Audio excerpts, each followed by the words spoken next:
আমার মারের হাত থেকে বাঁচতে চাস তো সত্যি কথা বল, স্কুলে না গিয়ে কি করছিলি? সাইকেলে করে ঘুরছিলাম বাটুল্লা। সাইকেল? কে তোকে সাইকেল দিল? তুমি তো আর সাইকেল কিনে দিলে না, তাই সাইকেলের দোকানে ওই বলাইদার কাছ থেকে সাইকেলটা নিয়েছিলাম। তুই চাইলি আর বলাইদা তোকে সাইকেল দিয়ে দিল? হ্যাঁ, আমাকে বোকা বানাবি ভেবেছিস? ঠিক করে বল, নয়তো এক চড়ে তোর দাঁত কপাটি ফেলে দেবো। বিচ্ছুকে মেরো না গো বাটুলদা, আমি তোমায় বলছি। বল। আসলে বিচ্ছু বলাইদাকে বলেছে সাইকেল না দিলে তুমি ঘুষি মেরে বলাইদার নাক ফাটিয়ে দেবে। ছি ছি ছি ছি ছি। এতে ছিছি করার কি আছে? সবাই তো ভয় দেখেই এই সব কাজ করিয়ে নেয়। না, শক্তি আর ভয় দেখিয়ে কোনো কিছু জোর করে পাবার ফল কখনো ভালো হয় না, বুঝলি? না, বুঝলাম না তো। ঠিক আছে, হাত পা ধুয়ে আয়, আজ এই নিয়েই তোদের একটা গল্প বলবো। সত্যি গল্প বলবে বাটুল্লা? বাটুল কখনো মিথ্যে কথা বলে না। বাটুল্লা, তোমার কথা মতো আমরা একেবারে হাত পা ধুয়ে চলে এসেছি গো। বাটুল্লা, এবার তোমার গল্পটা শুরু করো। হ্যাঁ বলছি, আজ থেকে অনেক অনেক বছর আগে বিক্রমগড়ের রাজা শক্তিদম্ভের মনে একটা খুব লোভ তৈরি হলো, আর এই লোভের ফলেই হলো যত গন্ডগোল। গন্ডগোল। তা বিক্রমগড়ের রাজা শক্তিদম্ভের মনে কিসের লোভ হলো গো বাটুল্লা? রসগোল্লা, দই, রাবড়ি, জিলেপি, বিরিয়ানি না মোগলাইয়ের? হা হা হা, এ লোভ সে লোভ নয়, এ হলো বিশ্বজয়ের লোভ। শক্তিদম্ভ পৃথিবীর সব থেকে শক্তিশালী রাজা হয়ে এই পৃথিবীকে শাসন করতে চেয়েছিলেন। একেবারে পৃথিবীর সবচেয়ে শক্তিশালী রাজা। এই ইচ্ছে পূরণের জন্য রাজা শক্তিদম্ভ কি করলো বাটুলদা? কি আবার করবে? তলোয়ার উঁচিয়ে যুদ্ধ করতে বেরিয়ে গেল, তাই না বাটুল্লা? না, বিশ্ব জয় করা অত সহজ নয় রে বিচ্ছু।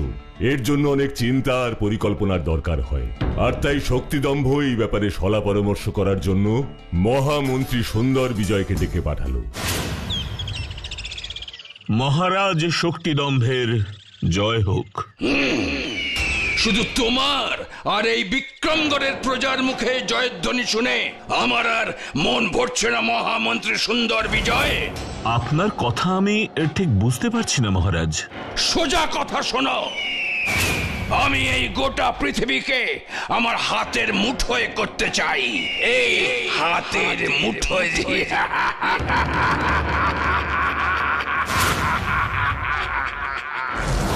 মানে বিশ্বজয়? এবার তুমি বলো মহামন্ত্রী, আমার এই স্বপ্ন সফল করতে কতদিন লাগবে? দিন দিন কি বলছেন মহারাজ? আগামী 50 বছরেও আপনার এই স্বপ্ন সফল হবে কিনা বলতে পারছি না। তোমার এত বড় সাহস সুন্দর বিজয় যে তুমি আমার মুখের ওপর না বলো? যেটা সত্যি আমি আপনাকে সেটাই বলছি মহারাজ। আর তাছাড়া মহারাজ, আমার কথা আপনি মন দিয়ে ভালো করে একটু শুনুন। আমাদের এই বিক্রমগড়ের এত সৈন্য নেই যে আমরা তা দিয়ে পৃথিবী জয় করতে পারবো। শুধু তাই নয় মহারাজ, এই যুদ্ধ করলে আমাদের সৈন্য দলের, আমাদের প্রজাদের অনেক অনেক ক্ষতি হবে। মহারাজ, একটু বোঝার চেষ্টা করুন। কি ক্ষতির কথা তুমি বলছো সুন্দর বিজয়? এই যুদ্ধে আমাদের হাজার হাজার সেনার আর প্রজার প্রাণ যেতে পারে মহারাজ। তাতে আমার কিছুই আসে যায় না। আমার একটাই স্বপ্ন, বিশ্বজয়। তার জন্য যদি আমার সব সৈন্য আর প্রজাদের মরতে হয় তাতেও আমার কোনো দুঃখ নেই। এ শুধুই আপনার ক্ষমতার জন্য লোভ মহারাজ।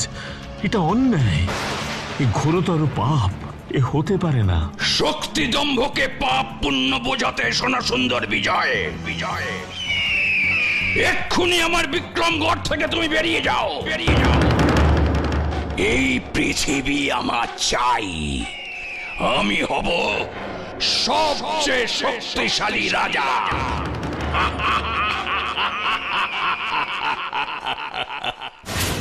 তারপর কি হলো গো বাটুলদা? মহারাজ কি মন্ত্রী সুন্দর বিজয়ের কথা না শুনে পৃথিবী জয়ের জন্য যুদ্ধ করতে বেরিয়ে গেল? না, মহামন্ত্রী সুন্দর বিজয়কে রাজ্য থেকে তাড়িয়ে দেবার পর শক্তিদম্ভ অনেক চিন্তা ভাবনা করে দেখলো কথাটা সুন্দর বিজয় খুব ভুল বলেনি। আমার রাজ্যের যা সৈন্য সংখ্যা আর যা তাদের হাড় গিলে চেহারা, তা দিয়ে পৃথিবী জয় করা আমার পক্ষে সম্ভব নয়।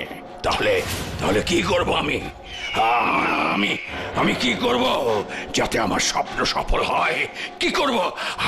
কি করলে আমার শক্তির সামনে সবাই পরাজিত হবে? না না না না, আমার মাথায় কিছুই আসছে না। আমারও তো কিছুই মাথায় আসছে না বাটুল্লা। শক্তি দম্ভের শক্তির দম্ভ কি তাহলে শেষ হয়ে গেল? না রে, অত সহজে হাল ছেড়ে দেওয়ার পাত্র শক্তিদম্ভ ছিল না। সেই রাতে চিন্তা করতে করতে একজনের কথা ওর মাথায় এলো। কার কথা গো বাটুলদা? চণ্ডাসুরের কথা। চণ্ডাসুর? সে আবার কে? মহিষাসুর, বকাসুর এদের নাম শুনেছি, কিন্তু চণ্ডাসুর এনার নাম তো শুনিনি। গুড কোয়েশ্চেন বিচ্ছু। তাহলে শোন, চণ্ডাসুর হলো শক্তিদম্ভদের কুলদেবতা। শোনা যায় এক সময় নাকি চণ্ডাসুর গোটা পৃথিবী জয় করেছিল। সব রাজারা ওর নামে ভয়ে কাঁপত। তারপর কি হলো বাটুলদা? শক্তিদম্ভ ঠিক করলো চণ্ডাসুরকে পুজো করে তুষ্ট করবে, কেন? যাতে চণ্ডাসুরের বরে বলিয়ান হয়ে গোটা পৃথিবী জয় করতে পারে। কিন্তু চণ্ডাসুরকে পুজো করে খুশি করা ছিল ভীষণ কঠিন কাজ, আর এই কঠিন কাজটাই করে দেখালো শক্তিদম্ভ। চণ্ডাসুরকে খুশি করবার জন্য কি করেছিল শক্তিদম্ভ? কঠিন সাধনা শুরু করলো শক্তিদম্ভ। বিক্রমগড় রাজ্যের উত্তরে ছিল এক বিশাল উঁচু পর্বত। সেই পর্বতের চূড়ায় এক পায়ে দাঁড়িয়ে দিনের পর দিন, বছরের পর বছর চণ্ডাসুরকে খুশি করার জন্য ধ্যান শুরু করলো শক্তিদম্ভ। কত ঋতু গেল, কত ঋতু এলো, কিন্তু কোনো কিছুই শক্তিদম্ভের ধ্যান ভাঙাতে পারল না। হে চণ্ডাসুর, আপনি প্রসন্ন হন, আমার সাধনায় সন্তুষ্ট হন। শক্তিদম্ভের এই কঠোর সাধনায় খুশি হয়ে একদিন তাকে দেখা দিল চণ্ডাসুর। চোখ খোলো বৎস, চোখ খোলো। দেখো, তোমার সাধনায় আমি তুষ্ট হয়ে তোমার কাছে এসেছি শক্তিদম্ভ। চোখ খোলো। আপনি আমার ডাকে এসেছেন প্রভু, আমি ধন্য হলাম। এসেছি, এবার বলো শক্তিদম্ভ, তুমি কি বর চাও? প্রভু প্রভু, আমি এই পৃথিবীর সবচেয়ে শক্তিশালী রাজা হতে চাই। আমাকে আপনি এমন বর দিন যেন কেউ আমাকে কোনোদিন হারাতে না পারে। তাই হবে বৎস শক্তিদম্ভ। আজ থেকে তুমি অজেয়, তোমাকে কেউ হারাতে পারবে না। কিন্তু তার জন্য তোমাকে আমার একটা শর্ত পালন করতে হবে শক্তিদম্ভ। এই শর্ত চণ্ডাসুর? আমি আপনার সব শর্ত পূরণ করতে প্রস্তুত। তাহলে শোনো শক্তিদম্ভ, তোমাকে রোজ ঠিক সূর্য উঠবার সময় আমার পুজো শুরু করতে হবে। হ্যাঁ প্রভু, আমি ঠিক সূর্য ওঠার সময়তেই প্রতিদিন আপনার পূজা শুরু করব। বিজয়ী হও।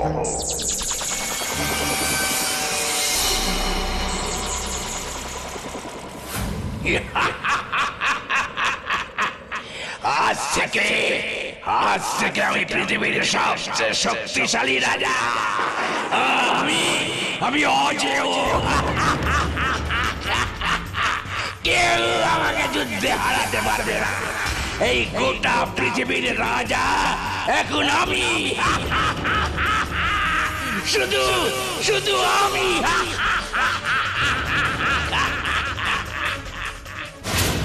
এরপর চণ্ডাসুরের বর পেয়েই শক্তিদম্ভ পৃথিবী জয় করতে বেরিয়ে পড়ল।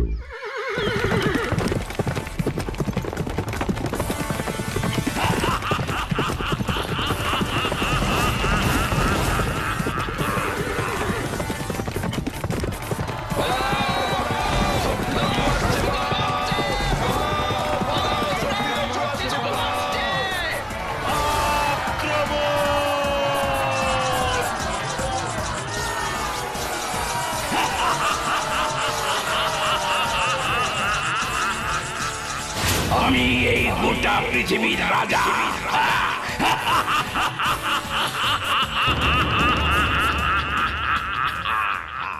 শুধু পৃথিবীর রাজা হয়েই শেষ হলো না শক্তিদম্ভের দম্ভ। রাজা হবার পরেই শুরু করে দিল সাধারণ প্রজাদের উপর প্রচন্ড অত্যাচার। কিন্তু ওর এই অত্যাচার থেকে সাধারণ মানুষকে বাঁচাবে কে? কবে শেষ হবে শক্তিদম্ভের এই অত্যাচার? কেউ জানতো না। সবাই যখন এরকম একটা ভয়ের পরিবেশে বেঁচে আছে, তখন একদিন রাতে শক্তিদম্ভের মহামন্ত্রী সুন্দর বিজয় আমার কাছে এলো সাহায্যের জন্য। সবই তো শুনলেন বাঁটুল। এখন পৃথিবীর মানুষকে ওই অত্যাচারী শক্তিদম্ভের হাত থেকে একমাত্র আপনি বাঁচাতে পারেন। কিন্তু চণ্ডাসুরের বরে তো শক্তিদম্ভ অপরাজেয়, ওকে তো কেউ হারাতে পারবে না। তবু আপনি একবার চেষ্টা তো করে দেখুন। গোটা পৃথিবীর মানুষ আপনার মুখের দিকে চেয়ে আছে বাঁটুল। আপনি যদি চেষ্টাটুকু না করেন, তাহলে তো শক্তিদম্ভের অত্যাচারের হাত থেকে কেউই আর বাঁচবে না। ঠিক আছে, শক্তিদম্ভের এই অত্যাচারের বিরুদ্ধে আমি যুদ্ধ করব। ধন্য বাঁটুল, ধন্য আপনি। আমি জানতাম সাধারণ মানুষের কথা ভেবে আপনি কিছুতেই না করতে পারবেন না। এটা তুমি কি করলে বাটুলা? কোনো কিছু না ভেবেই এইভাবে শক্তিদম্ভের সাথে যুদ্ধ করতে রাজি হয়ে গেলে। নিজের জীবনের কথাও, আমাদের মতো ছোট ছোট দুটো শিশুদের কথা একবারও ভাবলে না। অন্যায়ের বিরুদ্ধে লড়াই করার জন্যই তো আমি বেঁচে আছি রে বিচ্ছু। শোন, শুধু নিজের কথা ভেবেই সুন্দর করে বাঁচা যায় না, বুঝলি? তোমার জন্য আজ গর্বে আমার বুকটা ফুলে ফুলে ফুলে ফুলে উঠছে গো বাটুল্লা। ঠিক আছে, আর পাকা পাকা কথা বলতে হবে না। এবার শোন, তারপর কি হলো। হ্যাঁ, বলো বাটুলদা, তারপর কি হলো? আমি গেলাম শক্তিদম্ভের সাথে যুদ্ধ করতে। ওইসব চুনো পুঁটিদের সাথে যুদ্ধ করে কি হবে বাঁটুল? সাহস থাকে তো আমার সাথে যুদ্ধ করতে হয়। তবে রে শয়তান, তাহলে হারার জন্য প্রস্তুত হ।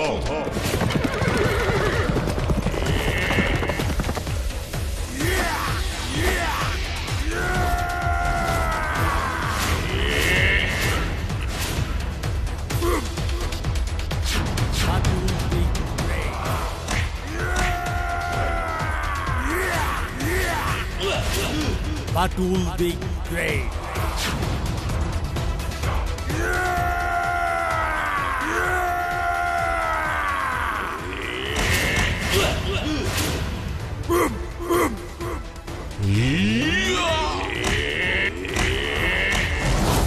Batul.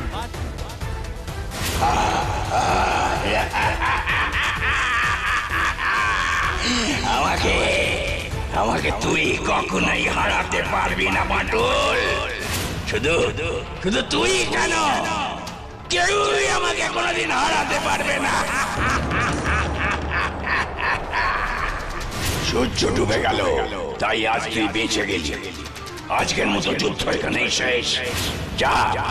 যা শিবিরে গিয়ে বিশ্রাম নেই। তোর যদি সাহস থাকে তো কাল আবার যুদ্ধ করতে চলে আসিস। মনে রাখিস, কালকেই হবে তোর জীবনের শেষ দিন বাঁটুল, তোর জীবনের শেষ দিন।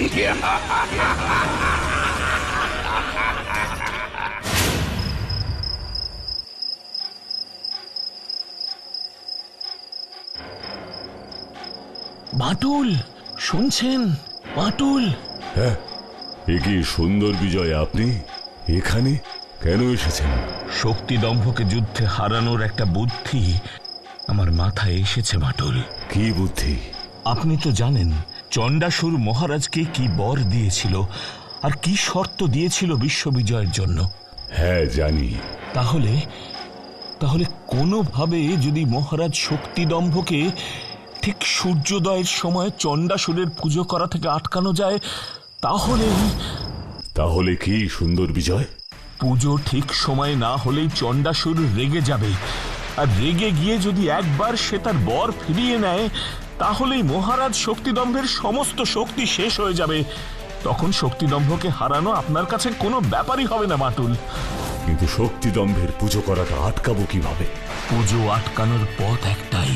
কাল ভোরে সূর্য ওঠার আগেই বিক্রমগড়ের পূর্ব দিকে যে সুউচ্চ পর্বত রয়েছে তার চূড়ায় আপনাকে উঠতে হবে, আর সূর্যকে এমন ভাবে আড়াল করে দাঁড়াতে হবে যাতে বিক্রমগড়ে কোনোভাবেই সূর্যের আলো না পড়ে।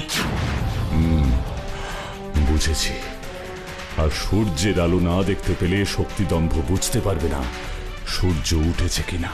আর বুঝতে পারলে উনি চণ্ডাসুরের পুজো শুরু করতে পারবেন না।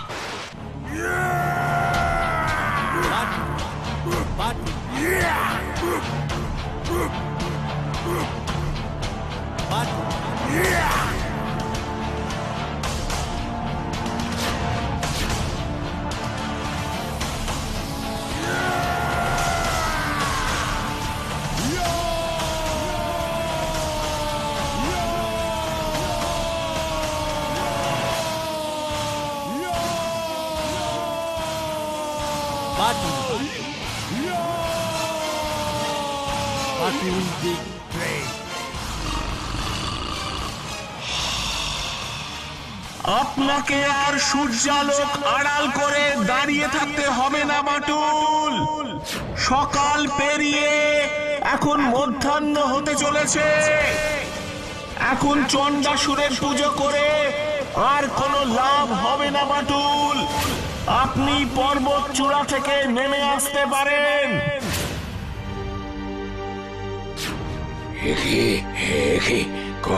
কখন সূর্য উঠলো আমি তো বুঝতেই পারলাম না। এখন কি হবে? কি তো সকাল হয়ে দুপুর হতে চললো। এখন আমি তাহলে কি করে প্রভু চণ্ডাসুরের পুজো করব? হে চণ্ডাসুর, আমাকে আপনি ক্ষমা করুন চণ্ডাসুর। আমি ঠিক সময় আপনার পুজো করতে পারলাম না, আমাকে ক্ষমা করুন প্রভু। না, তোকে আমি কিছুতেই ক্ষমা করব না শক্তিদম্ভ। কেন প্রভু, কেন? পৃথিবী জয় করে তোর খুব অহংকার হয়ে গেছে, তাই তুই আজ সকালে আমার পুজো করিসনি সময় মতো। আমি ঘুমিয়ে পড়েছিলাম প্রভু, আমি বুঝতে পারিনি যে কখন সূর্যোদয় হয়েছে। সে কথা বলে আর কোনো লাভ নেই। তুই আমার শর্তের কথা মতো আজ সঠিক সময়ে আমার পুজো করিসনি, সেই অপরাধে তোর সব শক্তি আমি কেড়ে নিলাম। আজ থেকে তুই একজন অতি সাধারণ মানুষ। না না না না না, এ হতে পারে না, হতে পারে না। আমি এক সাধারণ মানুষ হতে পারি না। কি আমার দু হাতের সেই পুরনো শক্তি কোথায় গেল? আমার সারা শরীর এরকম দুর্বল শক্তিহীন লাগতে গেল। এবার আর আমার হাত থেকে তোর মুক্তি নেই শক্তিদম্ভ। মাঠুল আসছে আমাকে মারতে, এবার আমি কি করবো? পালাই, আমাকে পালাতেই হবে।